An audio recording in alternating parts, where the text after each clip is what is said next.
Oh, a man was made to be with God. ஒரு மனிதன் தேவனோடு இருக்கதான் உருவாக்கப்பட்டான். கர்த்தரோடு உறவாட உருவாக்கப்பட்டான்.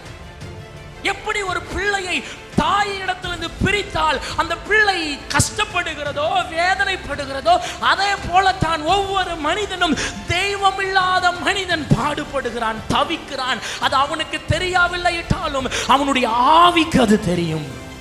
அந்த ஆவியை அனுப்புனதே தேவனாகிய கர்த்தர். அப்ப அது அட்டாச்சா இருக்கணுமே. எப்படி ஒரு தாய் இல்லாத பிள்ளை, இங்க பெற்றோர் இல்லாத குழந்தைகள் இப்படி 3 நிலையிலே தனிமையிலும் விரோதத்திலும் சுய இழிவிலும் அவர்கள் கஷ்டப்படுகிறார்கள். இதே போலதான் நம்மை பெற்றெடுத்த தேவனாகிய கர்த்தரிடத்திலிருந்து நீங்கள் பிரிக்கப்பட்டால் இதே நிலை நமக்கு உண்டு.